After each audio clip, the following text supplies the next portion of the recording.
You may have already heard about that since there are already quite a few reviews out there, but Beyerdynamic recently celebrated their 100-year anniversary, and coincidentally, they released a special edition of their popular and famous and whatever DT77 Pro. They released the 77 Pro X, which basically puts the new driver of the Pro X series from the like 900 Pro X and 700 Pro X that were released, I think, 2 or 3 years ago, into the known and famous 77 Pro chassis. And I thought, well, everybody wants to know how this fares compared to the original 77 Pro. It's also priced somewhere between the original and the new Pro X and costs around 199 euro. And I said it and bought both just for you, my loyal viewers. And so here it is, a complete comparison of the 77 Pro and the 77 Pro X. So build quality and design strongly resembles the original 77 Pro. It's pretty much the same besides the lettering on the back of the ear cups and the texture here with the 77 Pro X.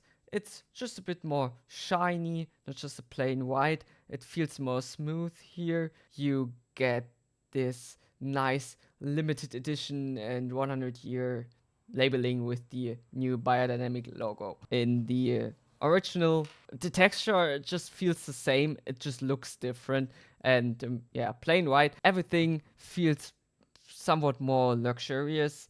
And but it's basically the same construction wise. What's also different is the headband. It's similar in that you can take it just off like this and put a new one on there, but the side that actually touches your head just looks a bit different. It almost looks a bit like the thing that Sennheiser does with the little space here in the middle, and then it's more padded on the side, whereas in the original you just have your standard headband that is just like padded all the way through from left to right. Material wise, it feels really similar though, but the new one, I don't know, maybe that's just like placebo, but it feels a bit thinner just to the touch. We will see in the comfort section how both of these fare here. Both of these have the same combination of plastic ear cups and metal, and the sliders and the headband, and basically weigh the same. So there's really no difference here, and just Beyerdynamic figured out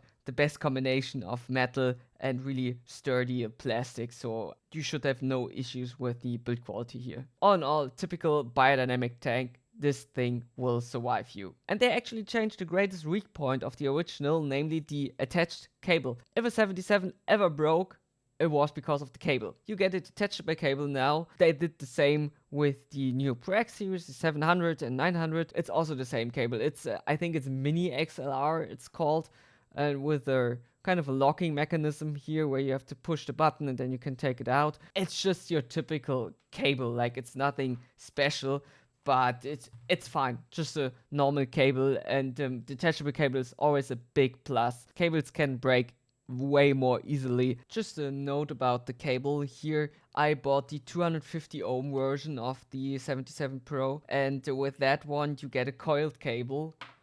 I think with the 32 ohm and the 80 ohm you get just a normal cable that's not coiled. So just so you know, that's also a thing that they don't do anymore. Like with the 77 Pro X, you just have one version, and with that one you get the normal cable. So since both of these are basically the same design wise, comfort is also pretty similar. Both of these have a good amount of clamping force and sit tightly on your head, but the famous Beyerdynamic velour cushions absorb most of that, at least for me. People who are sensitive there have criticized that before though, so if you do not like a stronger clamping force, these do sit pretty tightly on your head. The one thing I have an issue with, and with the old 77 Pro it was more noticeable, was a hotspot in the middle of the headband where it did start to feel uncomfortable after a while. I do think I'm a bit more sensitive about that. I don't know what that is with headbands and my head. Like some headbands, like earpads, most of these are fine for me, but headbands, some of them I just have to move it after a while. And it's the same with both of these here. And again, the old one was a little bit worse. I would still say they are really comfortable, but the new headband feels a bit better. It's not that after 5 minutes I had to change it. It's just like when you wear these for hours, it starts to get a bit uncomfortable in the middle here. And then I have to move it like a few centimeters and then it's fine again. Maybe I'm just special about that. But all in all, these are comfortable. There's also a notion where people started not really liking round ear cups anymore. And we're talking about, why everyone doesn't do it like Sennheiser does with their oval ear cups. But I actually like these more. I think Sennheiser is comfortable too, but these just feel better to me. And they have these huge openings here. I really have no issues with my ears not fitting here or these ear cups forcing any kind of pressure there that gets uncomfortable after a while. Again, they sit really tight, but these velour ear pads here are they're famous for a reason. So now I will talk about the sound of the new 77 Pro X and then compare my findings to the original. As usual, we are starting with the bass frequencies. Bass was always a trademark of the 77 Pro line, being emphasized but very clean with good punch and rumble and like a really nice sub-bass extension. And yes, the 77 Pro X does have that bass emphasis too, even more so than the 77 Pro, significantly more so, which does make it sound quite bassy, maybe even too much for some listeners who already found the 77 Pro to be pretty bassy. The bass quality though is pretty nice. It has this really dark and deep rumble, which sounds pretty satisfying to listen to. There is a huge dip around 200 Hz, which is helpful for cleaning up the upper bass frequencies and just the overall boominess that influences the mid-range clarity in a negative way. But you still have punch in the mid-bass and this vibrating rumble without it sounding soft or rubbery. Because that's a thing that can easily happen if you get into the upper bass and mid bass bloat area. The dip does take away from the warmth and smoothness of guitars, bass, and other instruments, and just from the kinder natural fullness. It's a little bit difficult to explain, but you have this big and rather clean bass, but then there's a section missing that makes, for example, guitars sound more lush or rich. It almost sounds somewhat hollow sometimes, but again, it makes the sound cleaner overall. Just that can also be a negative. There's also a dip like this in the original, but it's not as extreme. And even the original had people already say that they sound somewhat clinical and dry in the mid-range, so that's taken a step further with the 77 Pro X. There are also some instruments that make use of this frequency section. For example, bass guitars can sound a bit weaker sometimes, like they have a bit of a hollow feeling to them, and it just do not sound as full as they should be. Again, that's intended and not a negative per se. For example, the FiiO JT1 that received quite good reviews has a similar strong dip, and it's just a matter of preference here. And it's a good way to have a strong amount of bass without losing quality and clarity in the rest of the sound profile. So to summarize that here, more sub and mid bass than the original, but still with a good clarity and fun to listen to. But if the original was already too clinical sounding to you and not like smooth enough with enough body for guitars, for example, this really won't make it better. Mid-range again starts with a dip in the lower mid-range, but even going further, it does not quite achieve the flat sound of the original 77 Pro. It always sounds a little bit more distant, and as I said in the bass section, instruments just sound less full. It's still reasonably flat and transparent, but the 77 Pro has a more natural sound with a fuller and more realistic mid-range in comparison. For example, male vocals are also impacted by that. They just sound a bit thinner, and just overall the 77 Pro X is quite a bit more V-shaped than the original.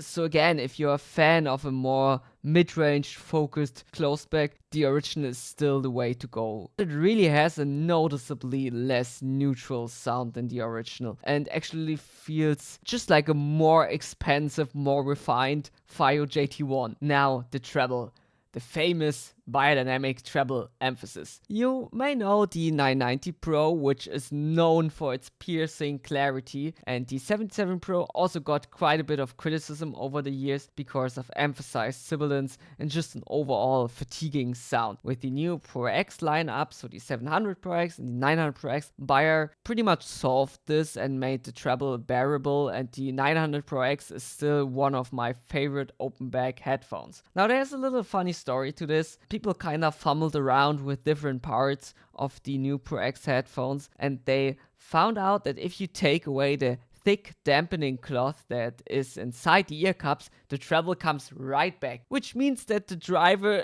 still has like a lot of treble in it, it's just dampened away. And since the 77 Pro X resembles the 77 Pro, and that one does not have this thick dampening cloth, you can see this here. I mean, there is a cloth in there and it feels thick, it's just less than the other Pro X headphones. It's basically the same thing inside here. Guess what's going on with the treble here? Yes, it's there and in abundance. And when I say abundance, I mean that the 77 Pro X is a really bright headphone. Even more so than the original 77 Pro.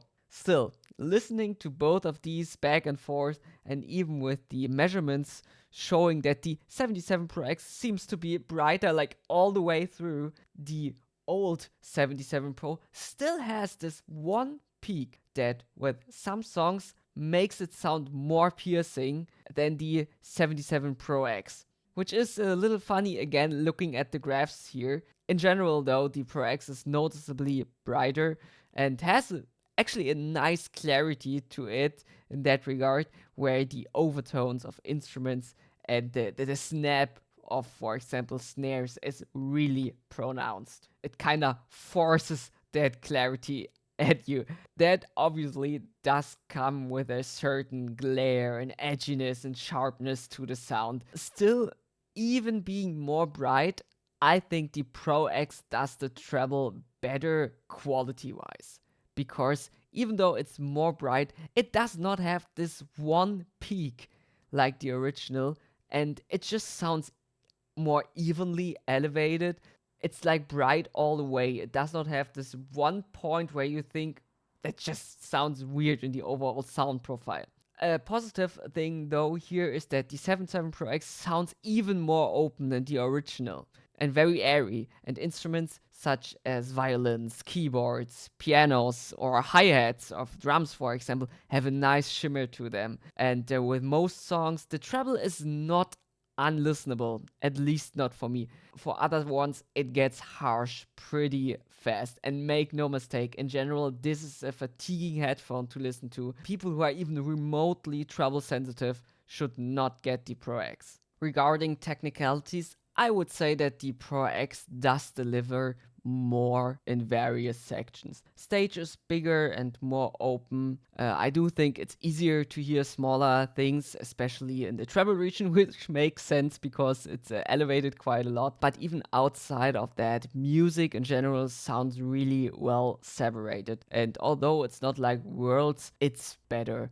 Bass, even though it's again more elevated, has no issues keeping up with double bass and stays really clean. The one thing where the 77 Pro, the old one, is just better is that it sounds more natural and has less of that V-shaped loudness sound. So since these are studio headphones, I thought, well, I'm gonna include a little bit regarding studio use in this review. Closebacks are normally used just for recording, which makes sense because if you play your instruments, you do not want to hear anything else, and they do not have to be perfectly flat or sound perfectly real because the sound will be mixed afterwards anyway. And to be honest, for recording you can basically use any headphone that is comfortable for you, but when it comes to mixing, stuff changes dramatically. So most people say you should not mix on headphones anyway, but let's just assume you have to. If you mix on headphones, it's important to know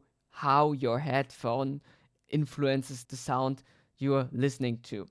If you can listen to your mix through various headphones, you can better deduce how it sounds on various sources, which is always a good thing than just relying on one single thing. You usually want to use open bags for that because they have like a more accurate representation of real world sound. Like you do not, in a real world, you do not have like this little chamber where the sound bounces. You have rooms that are bigger where the sound can move in the room, so to say, and open bags are better for simulating that. But again, let's just assume you just have these two here. For mixing, I would still choose the older 77 Pro because it's incredibly important to have a natural and flat mid-range. While yes, treble is important to find mistakes in the recording or like artifacts that should not be there, I don't think it has to be this strongly elevated. Also, the bass on the 77 Pro X is just too elevated, which will lead to your mixes sounding bass light in reality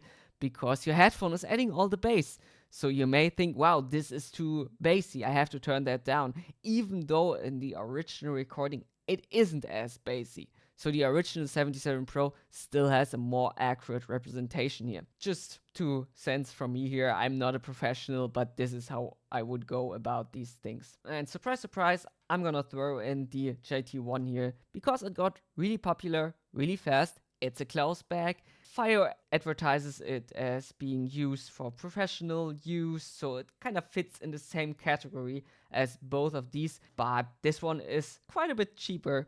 And yeah, just thought that would make sense to include this one here, because you may think, well, do I even have to get the 77 Pro or the Pro X? Can't I just get with the FiiO here? So in comparison, the JT1 has more bass than both of these, more punch with good bass clarity, but also quite a bit more boom, and it's just an overall less well separated bass than both of these. For the price, for the amount of bass, FiiO did a really good thing here with the bass response, but I do think both of these are just a bit better in that regard. But the FiiO is just noticeably bassier, so you have to keep that in mind. And regarding bass, this is also something the whole 77 and 700 line was always really good at, and it's just hard to beat them there, I think. But also the mid-range of the JT1 is just less transparent and clean, and while I really like